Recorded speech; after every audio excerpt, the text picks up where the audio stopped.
பங்கஜக்கா, பங்கஜக்கா, என்ன செய்றீங்க? வேலையெல்லாம் முடிச்சிட்டு அப்படியே ஜாலியா இருக்கிறாப்ல இருக்குது. யார் அது? வாமா லட்சுமி, வா வா. உன்னையத்தான் நினச்சிக்கிட்டே இருந்தேன். என்ன செய்றியோ? நேற்று ஃபுல்லாக இந்த பக்கமே வரக்கானோ. என்ன செய்றியோ, எது செய்றியோ? ஓ மருமக என்ன முனைய படுத்துறாளோ என்னமோ நினச்சிக்கிட்டு இருந்தேன். நீயே வந்துட்ட. பங்கச்சக்கா, அதை ஏன் நீ கேட்குற? என் மருமக என்னைய படுத்துறா. நல்ல சோறு கூட போட மாட்றாக்கா. உங்கள் வீட்டில் என்ன சாப்பாடுக்கா? வயிறு ரொம்ப பசிக்குது. கொஞ்சம் சாப்பாடு இருந்தா கொடுக்கா, உனக்கு புண்ணியமா போகும். என்னடி சொல்ற? ஓ மருமக சாப்பாடு கூட போட மாட்டாளா? இல்லையே, ஓ மருமக ரொம்ப நல்லவளாச்சே. என்னன்னு தெரியலையே. சரி இருடி லட்சுமி, இதே என் மருமகளை சாப்பாடு கொண்டு வர சொல்றேன். அதுக்கு என்ன, நல்லா உட்காந்து சாப்பிடு. அம்மாடி, நம்ம சொன்ன பொய்ய இந்த பங்கச்சக்கா நம்பிட்டாங்க. என் மருமக காலையில் எழுந்திரிச்சு ஒரு இட்லி தோசையை கொடுப்பான்னு பார்த்தா பழைய கஞ்சியை ஊற்றி வைக்கிறா. அதுக்கு தான் பங்கச்சக்கா வீட்டில் வந்து சாப்பிட்டு போகலான்னு ஒடியாந்துட்டேன்.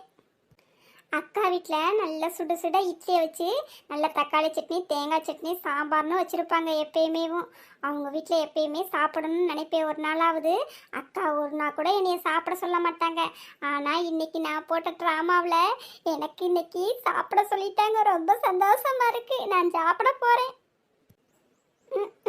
சாப்பிடுன்னு பேச்சுக்கு கூட சொல்லக்கூடாது. இவட்டா வாயை பொழந்துக்கிட்டு உடனே சரின்றவா. அம்மாடி மருமகளே, இந்த லட்சுமி வந்திருக்கா. ஏதாவது மிச்சம் மீதி இருந்தா கொண்டு வாமா. என்ன அக்கா சுட சுட இட்லி தரேன்னு பார்த்தா ஏதாவது மிச்சம் மீதி இருந்தா கொண்டு வான்னு சொல்லுது. அதுக்கு நம்ம வீட்லயே சாப்பிட்டு வந்திருக்கலாம். ஏடா கூடமா எதையும் கொடுத்துறாம. அம்மாடி மருமகளே, சின்ன பொண்ணு, சின்ன பொண்ணு கூப்பிடுறது காதுல கேக்குதா? இந்தாதான் பாத்திரத்தெல்லாம் போட்டு நுறுக்க ஆரம்பிச்சிட்டாலே. நான் கூப்பிட்டது கேட்டிருக்கும், ஆனாலும் கேட்காது போலயே இருப்பா. அம்மாடி மருமகளே.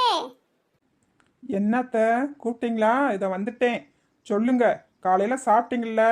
என்ன என்னைய வேலை பார்க்க விட மாட்டீங்களா? சும்மா சும்மா கூப்பிட்டுக்கிட்டே இருக்கீங்க. வீட்டில் சும்மாவே உட்காந்து கிடக்குறது. வேலை செய்கிறவங்களையும் சும்மா வேலை செய்ய விடுறதில்ல. மருமகளே அதை கொண்டா, மருமகளை இதை கொண்டான்னு சும்மா கூப்பிட்டுக்கிட்டே இருக்கீங்க. என்னங்கத்த சொல்லுங்க. என்ன மருமகளே, என் மகன் இருக்கும் போது மட்டும் கூப்பிட்டா என்னங்கத்தேன்னு ஏமா ஓடியாருவா நாய்க்குட்டியாட்டம். இப்போ மட்டும் என்ன சவுண்டை உயர்த்தி பேசுற? அத்தை, அது உங்கள் மகன் இருக்கிறப்ப. இப்போ நம்ம 2 பேர் மட்டும்தான் இருக்கோம். கூட இந்த லட்சுமி அக்கா தானே இருக்குது. அப்புறம் எதுக்கு நான் உங்களுக்கு பயப்படணும்? சொல்லுங்க அத்தை, எதுக்கு கூப்பிட்டீங்க? அத்தாடி, இந்த பக்கச்சக்கா மருமக பேசுறத பார்க்கும்போது நம்ம மருமக எவ்வளவோ நல்லவன்னு தோணுது. இருந்தாலும் மாமியார் மருமக சண்டை போடுறத பார்க்கும்போது மனசுக்குள்ள குளு குளு குளு குளு நல்லா தான் இருக்குது. மருமக காலையிலேயே இந்த வரத்து வரா. மருமகளே, அதெல்லாம் ஒன்றும் இல்லை. இந்த லட்சுமி வந்திருக்கா. காலையில சாப்பிடலன்னு சொன்னா பசிக்குதுண்டா, ஏதாவது கொடுப்பேன்னு நினச்சிதான் உன்னை கூப்பிட்டேன். அத்தை, உங்களுக்கு என்ன தெரியாதா? நானே மாவாட்டினதேவும் காலி ஆயிடுச்சு. அதனால இன்னைக்கு இட்லி யாருக்கும் கிடையாதுன்னு இருக்கிற மாவில் கொஞ்சம் தண்ணியை கலந்து எல்லாருக்கும் தோசை தான் ஊற்றி கொடுத்தேன். உங்களுக்கே தெரியாதா? திருப்பி இட்லியை கொண்டா தோசையை கொண்டானா நான் எங்கே போகிறது நேரத்துக்கு அப்புறம்? இல்லடி சின்ன பொண்ணு, இவ பசிக்குதுண்டா, அதான் ஏதாவது இருந்துச்சுன்னா கொண்டாந்து கொடுன்னு சொன்னேன். அத்தை, இட்லி தோசையெல்லாம் ஒன்றும் இல்லை. நேற்று வச்ச பழைய சோறு தான் இருக்குது. அதுவும் கடிச்சுக்க ஒன்றும் இல்லை. ஊறுகாய் மட்டும்தான் இருக்குது.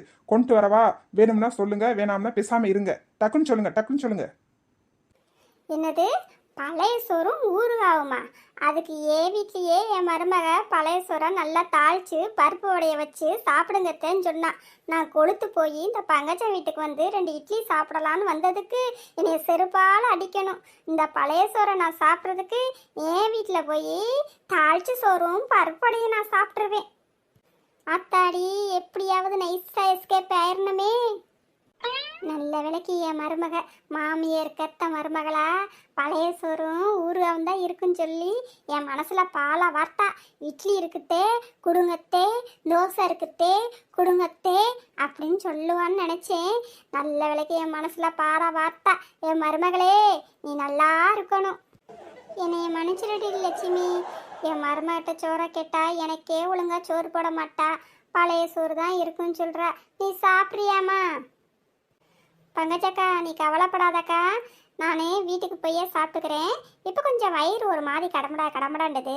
அதனால் நான் வீட்டுக்கு போயே சாப்பிட்டுக்கிறேன்க்கா. நீ கவலைப்படாத. ஒரு மருமகிட்ட கோவப்படாதக்கா. ஏக்கா நான் போயிட்டு வரட்டுமாக்கா? ஏக்கா போயிட்டு வரேன்க்கா. அத்தாடி, மாமியாரும் மருமகளும் சேர்ந்து என்னைய பழைய சோறை சாப்பிட வச்சிருவாங்க போலயே. ஓடிடிடி லட்சுமி. மருமகளே, நல்ல வேலை செஞ்ச. பழைய சோறு தான் இருக்குன்னு இந்த லட்சுமியை ஓட ஓட ஒட்டிட்டேன். எனக்கு ரொம்ப சந்தோஷமா இருக்கு மருமகளே. எங்க நான் சொன்ன உடனே இட்லி இருக்கு தோசை இருக்குன்னு எடுத்துட்டு வந்துருவியே என்னமோன்னு நினைச்சு பயந்துகிட்டே இருந்தேன்.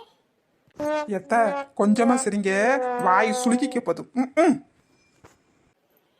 என்ன உறவுகளே, இந்த பங்கஜத்தை தப்பா நினைக்காதீங்க. நான் எப்பயுமே நல்லவளுக்கு நல்லவ, கெட்டவளுக்கு கெட்டவ.